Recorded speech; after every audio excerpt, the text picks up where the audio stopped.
Welcome to True Crime Case Files, where we delve into some of the most disturbing and perplexing criminal cases. Today, we bring you a chilling story of a wife swap that took a tragic turn, leading to obsession and a vicious killing. This is the case of Louis and Sarah Torino, a couple whose experimental lifestyle ended in unimaginable violence. Louis Torino was 45 years old and worked as a financial advisor. He was very good at his job, known for being meticulous and charming. Louis lived in Providence, Rhode Island, with his wife, Sarah Torino, who was 44 years old. Sarah was an elementary school teacher, loved by her students and fellow teachers for her caring and kind personality. The Torinos were well known in their neighborhood and often hosted social gatherings. Louis and Sarah were a loving couple, and their friends admired how close they were. They had 2 children, including their 18-year-old daughter, Bethel Torino. Bethel was a smart and independent college student studying psychology at a local community college. She was very close to her parents and spent a lot of time with them. The Torinos had recently decided to try something new in their marriage. They wanted to spice up their relationship and decided to explore the swinging lifestyle, which includes wife swapping. This was a big decision for them, and they were both excited and nervous about it. They started to get involved with other couples in the community who were also interested in swinging. Just a few days before their deaths, Louis and Sarah were busy planning their next sex meeting. They were going to meet up with their close friends, Jack and Beth Connott.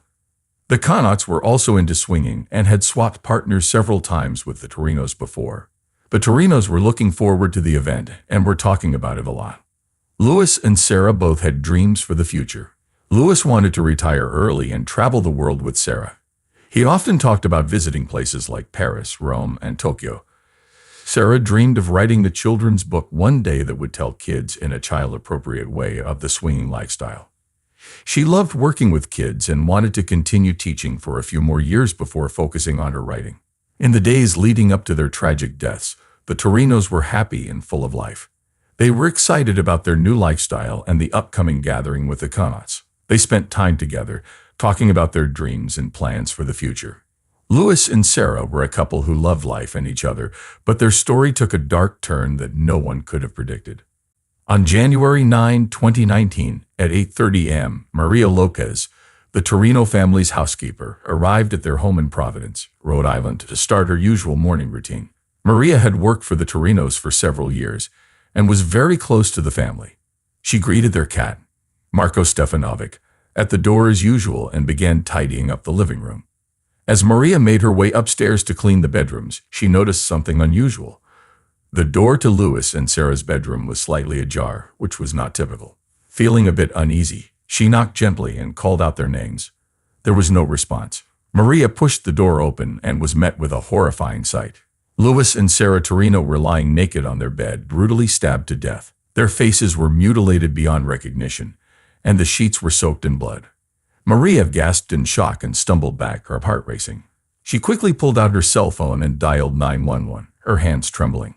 The 911 operator answered, and Maria struggled to find her voice. "Help, please. They is dead.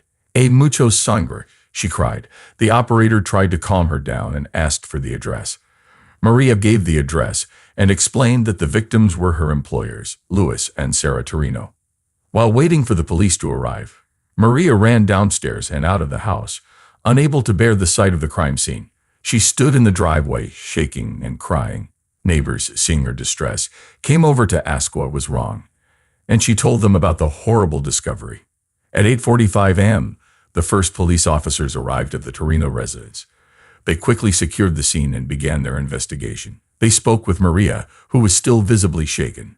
She described finding the bodies and her immediate reaction. They gently reassured her and thanked her for her help. The police then escorted Maria to a neighbor's house to rest and recover from the shock.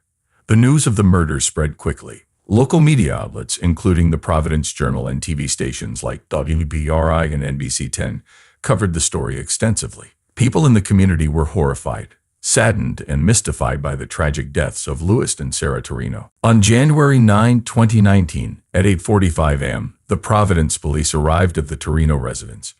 The first responders quickly secured the area and called in the detectives. Detective Mark Simmons and his partner, Detective Lisa Chen, were on the scene within minutes. They were known for their dedication and thorough approach to solving crimes. The detectives entered the house and were immediately struck by the gruesome scene in the bedroom. Louis and Sarah Torino lay naked on the bed, their bodies brutally stabbed and their faces mutilated beyond recognition. Blood was everywhere, on the bed, the walls, and the floor. It was clear that this was a crime of extreme passion and rage. Detective Simmons, a tall man with a calm demeanor, took charge of the investigation. He ordered the forensic team to start collecting evidence. Detective Chen, known for her keen eye for detail, began photographing the crime scene from every angle. The room was chaotic, with signs of a violent struggle. The detectives carefully examined the area around the bed. They found the murder weapon, a bloodied kitchen knife, on the floor near Louis' side of the bed. They bagged it as evidence, hoping it would provide crucial clues. The team also collected fingerprints from various surfaces and swabbed for DNA samples. Outside, the media had gathered, with reporters from the Providence Journal and local TV stations like WPRI and NBC 10 covering the story. The detectives knew they had to work quickly to provide answers to a shocked and grieving community. Neighbors were questioned about anything they might have seen or heard. Most of them described the Torinos as a friendly and happy couple who often hosted gatherings. No one could believe something so terrible had happened to them. The forensic team used advanced tools to gather evidence. They used luminol to detect traces of blood that might not be visible to the naked eye. They also scanned for any hair or fibers that could link a suspect to the crime scene. Detective Simmons and Detective Chin interviewed Maria Lopez, the housekeeper who had discovered the bodies. Maria, still in shock, recounted her morning routine and her horror upon finding the Torinos. She provided as much detail as she could, despite her distress. The police worked tirelessly throughout the day and night, piecing together the events that led to the murders. They knew this case would require all their skills and resources to solve. The detectives remained focused, determined to bring justice to Louis and Sarah Torino. The first suspect the police investigated was Jack Connaught, a 47-year-old bar owner. Jack was known in Providence for running a popular local bar called Jack's Place, which was frequented by many in the community. He was married to Beth Connaught, and the couple was known to participate as self-described experts in the swinging lifestyle. Jack's friends described him as quiet and reserved, often keeping to himself. Despite his calm exterior, he was known to be somewhat introverted and prone to jealousy. Jack and Beth had agreed to swap partners with the Torinos, making Jack a key person of interest in the investigation. On the night of the murders, Jack had been at his bar. The police interviewed him there on January 10, 2019, the day after the bodies were found. Jack's demeanor during the interrogation was calm, but there was a noticeable tension in his voice. Detective Simmons and Detective Chen questioned Jack about his relationship with the Torinos and his whereabouts on the night of January 8, 2019. Jack explained that he had been at his bar all night, a statement that his employees later corroborated. Surveillance footage from Jack's Place confirmed his presence there until closing time, around 2:00 a.m. Despite his alibi, the detectives pressed Jack about his feelings towards the Torinos. They wanted to know if there had been any recent conflicts or tensions, especially given the intimate nature of their relationships. Jack admitted that he sometimes felt jealous of all the sex Beth was having with other people, but he denied any ill will towards Louis and Sarah. The detectives also asked Jack if he had noticed any unusual behavior from Beth or if she had mentioned any plans to meet with the Torinos. Jack insisted that he had no idea anything was wrong and that Beth had not mentioned anything out of the ordinary. Throughout the interrogation, Jack remained composed but visibly anxious. He repeatedly asserted his innocence and expressed shock and sadness over the Torinos' deaths. The detectives noted his reactions and body language, looking for any signs of deceit.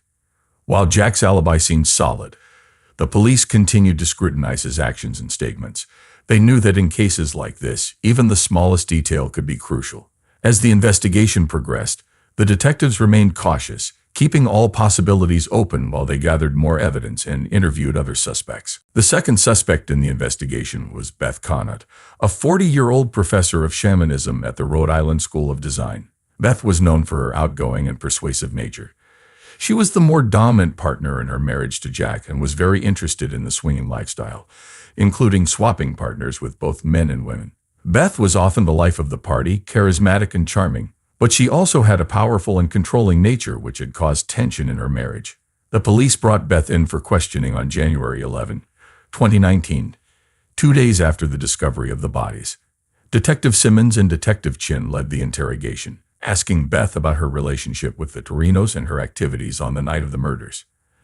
Beth admitted that she and Jack had an open relationship and had swapped partners with the Torinos several times. Beth's alibi for the night of January 8, 2019 was that she was home alone, reading and grading papers. She seemed confident but defensive during the questioning. The detectives pressed her on her feelings towards the Torinos, especially considering her attraction to their 18-year-old daughter, Bethel, something Jack had told them about. Beth did not deny her attraction, admitting she found Bethel very attractive, saying she had the hottest body on the face of the earth, but insisted she would never harm Louis and Sarah. Beth's demeanor during the interrogation was cooperative yet guarded. She explained that her relationship with the Torinos was consensual and that there were no recent conflicts or issues. Despite her confident front, the detectives noticed moments of nervousness, particularly when discussing her attraction to Bethel. The detectives also asked about any tensions or problems in her marriage with Jack. Beth acknowledged that her lifestyle of unlimited sexual freedom sometimes made her husband jealousy, but she downplayed it, saying they had always worked through their issues through shamanistic rituals she had learned. She firmly denied any involvement in the murders, expressing shock and sadness at the loss of her friends. Throughout the interrogation, Beth maintained her innocence, but the detectives remained skeptical. Her alibi was weak, with no witnesses to confirm her whereabouts on the night of the murders. The police continued to gather evidence and scrutinize her statements, knowing that her strong personality and complex relationships could be key to understanding the motive behind the crime. As the investigation progressed, Beth's role in the case remained a critical focus. The detectives knew they needed more evidence to determine her involvement and continued to delve into her past and her interactions with the Torinos, hoping to uncover the truth. Hey, true crime case solvers interested in more real-life murder mysteries, be sure to like and subscribe to our channel. And do you have any thoughts about this case or have a case of your own you'd like us to investigate? Leave us a comment. Stay safe, true crime case solvers. The third suspect in the investigation was Bethel Torino, the 18-year-old daughter of Louis and Sarah Torino. Bethel was a college student majoring in psychology at a local community college. She was known to be intelligent and independent, and she had always been very close to her parents. However, she had become increasingly disturbed by their growing interest in the swinging lifestyle. The police brought Bethel in for questioning on January 12, 2019. Detective Simmons and Detective Chin led the interrogation, asking Bethel about her relationship with her parents and her feelings about their new lifestyle. Bethel explained that she had initially tried to be supportive, but she had become horrified when her parents expressed interest in involving her to please Beth Conant, who was sexually attracted to her. Bethel's demeanor during the questioning was a mix of anger and sadness. She spoke about feeling betrayed and dehumanized by her parents' intentions, even showing the police a spreadsheet her father had made to show her ways to sexually satisfy Beth during their planned encounter. She admitted to having arguments with them about their lifestyle, but she firmly denied any involvement in their deaths. The detectives noted her emotional responses, seeing the young woman who was deeply hurt by her parents' actions. The detectives also questioned Bethel about her whereabouts on the night of January 8, 2019. Bethel stated that she had been studying at the local library until it closed at 10:00 p.m., after which she went home and went to bed. Her alibi was partially confirmed by library staff, who remembered seeing her there, but there were no witnesses to verify her activities after she left. As the interrogation continued, the detectives probed Bethel's relationships with the Conants. Bethel expressed strong dislike for Beth Conant, describing her as manipulative and overbearing. She recounted a recent incident where Beth had walked in on her in the bathroom and started taking off her clothes, asking her, "Am I beautiful enough for you?" Something which Bethel felt very uncomfortable and angry. Bethel's emotions ran high during the questioning, but she consistently maintained her innocence. She spoke about her dreams of becoming a psychologist and helping others, a stark contrast to the violent crime she was being questioned about. Despite her strong denials, the detectives remained cautious, knowing that strong emotions and family tensions could be a powerful motive. The investigation into Bethel continued, with the detectives carefully analyzing her statements and looking for any inconsistencies. They knew that understanding her true feelings and actions was crucial to solving the case. Bethel's role in the tragic events of January 8 remained uncertain, but the detectives were determined to uncover the truth. On January 20, 2019, at 9:00 a.m., Detective Lisa Chen received a call that new evidence had been found. It was a cold, snowy morning in Providence, and the detectives were eager for a break in the case. The call came from a jogger who had been running through a nearby park when he stumbled upon something unusual. Under a bush, partially covered by snow, he found a blood-stained jacket. Detectives Simmons and Chen quickly arrived at the scene. The jacket was carefully bagged and sent to the forensics lab for analysis. The detectives spoke with the jogger, who explained how he found the jacket. He seemed calm, but a bit shaken by his discovery. The detectives thanked him for his help and assured him they would follow up on this new lead. At the forensics lab, technicians worked swiftly to examine the jacket. They found traces of blood that matched the DNA of Louis and Sarah Torino. This was a significant breakthrough. Inside one of the jacket pockets, they discovered a crumpled piece of paper. It was a receipt from a local gas station, dated January 8, 2019, at 11:30 p.m., just a few hours before the murders. Detective Chen reviewed surveillance footage from the gas station. The video showed Bethel Torino purchasing gas and snacks. This placed her out and about late on the night of the murders, casting doubt on her alibi. The detectives knew they needed to speak with Bethel again. Bethel was brought in for another round of questioning. When confronted with the evidence, her demeanor changed. She became more defensive and agitated. Bethel insisted that she had gone for a drive to clear her head and had nothing to do with the murders. However, the detectives pressed her on the details, and she struggled to maintain her story. The new evidence also led the detectives to re-examine the crime scene. They found a set of footprints in the backyard that matched the soles of Bethel's boots. This further connected her to the scene on the night of the murders. Detective Simmons and Chen knew they were getting closer to the truth. As the investigation continued, the police remained focused on the evidence. They knew that every detail mattered. The jacket, the receipt, and the footprints were all pieces of a puzzle that they were determined to solve. The detectives worked tirelessly, knowing that justice for Louis and Sarah Torino depended on their efforts. On January 22, 2019 at 10 o'clock a.m., the police were confident they had found the murderer. After gathering crucial evidence, including the blood-stained jacket and surveillance footage, detectives believed Bethel Torino, the 18-year-old daughter of Louis and Sarah Torino, was responsible for their deaths. Bethel was an intelligent and independent young woman, studying psychology at a local community college. She had always been close to her parents, but had grown increasingly disturbed by their new interest in the swinging lifestyle. The breaking point came when she discovered their plans to please Beth Connor, who desperately wanted to have sex with her. Her father even gave her a spreadsheet showing all the methods she could use to sexually please Beth. Bethel felt disgusted, betrayed, and dehumanized, which led to a heated confrontation on the night of January 8, 2019. On that night, in a fit of rage and desperation, Bethel used a kitchen knife to brutally stab her parents while they slept naked in their bed. The scene in the bedroom showed the intensity of her anger, with their faces mutilated beyond recognition. It was a crime driven by a twisted sense of self-protection and rage.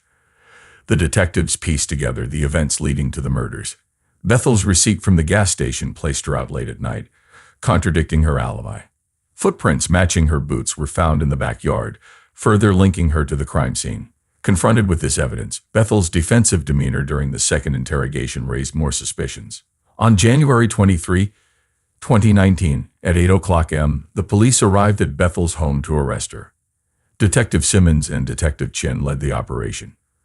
Bethel was surprised and initially resisted, but eventually she was taken into custody. The police read her rights, and she was charged with the murders of her parents. The arrest sent shockwaves through the community. The Torinos were well-liked, and the idea that their daughter was the murderer was hard for many to accept. Friends and neighbors were devastated, struggling to understand how such a tragedy could happen. The victim's family reacted with a mix of sorrow and disbelief.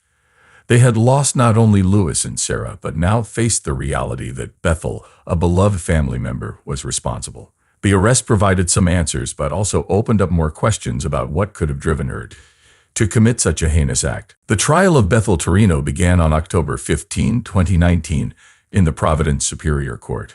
The courtroom was packed with media, friends, and family of the victims.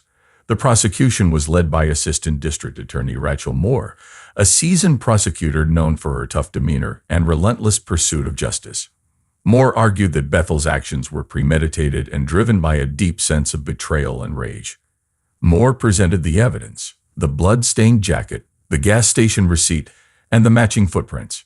She called witnesses, including the jogger who found the jacket, and the forensic experts who linked the evidence to Bethel. Moore painted a picture of a young woman pushed to the edge by her parents' actions and driven to commit a brutal double murder. The defense attorney, James G. Poker, was a well-respected lawyer known for his calm and composed manner. Poker argued that Bethel was a victim of her circumstances, overwhelmed by her parents' lifestyle and their plans to involve her. He claimed that Bethel acted in a moment of temporary insanity, unable to control her actions due to extreme emotional distress. During the trial, Bethel's demeanor was somber and tearful. She showed remorse and expressed her love for her parents, saying she never meant to harm them. Her emotional testimony moved some in the courtroom, including her remaining family members, who were visibly torn between their love for Bethel and their grief for Louis and Sarah. The victim's family watched the trial with heavy hearts. They struggled with the conflicting emotions of losing loved ones and seeing another loved one on trial for the crime. The community also followed the trial closely, with many people discussing the case in local coffee shops and on social media. On November 5, 2019, the jury reached a verdict. Bethel Torino was found guilty of first-degree murder. The judge, known for his fairness, sentenced her to life in prison with the possibility of parole after 25 years. The sentencing brought a mix of reactions. Some felt that justice had been served, while others believed the sentence was too harsh, considering Bethel's emotional state at the time of the crime. The verdict and sentencing had a profound effect on everyone involved. The victim's family continued to mourn their loss while grappling with the reality of Bethel's punishment. Friends and neighbors tried to find closure in the wake of such a tragic and complicated case. After the trial, life in Providence changed for everyone involved in the Torino case. The community was still reeling from the tragic events and the shocking trial. Bethel Torino, now serving her life sentence at the Rhode Island Department of Corrections, faced a challenging reality. She was housed in the maximum security unit, where she would spend at least 25 years before being eligible for parole. In prison, Bethel struggled with the weight of her actions and the isolation from her former life. She attended counseling sessions and participated in educational programs to pass the time. Her case continued to be a topic of discussion among prison reform advocates and legal analysts.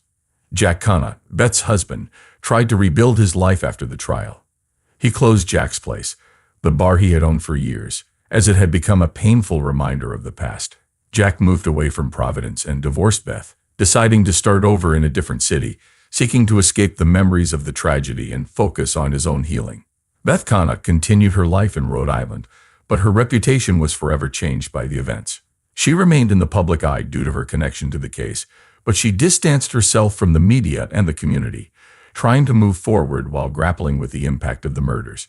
She also took up her dear friend and sexual partner's project of making the kids' book, eventually self-publishing the finished book.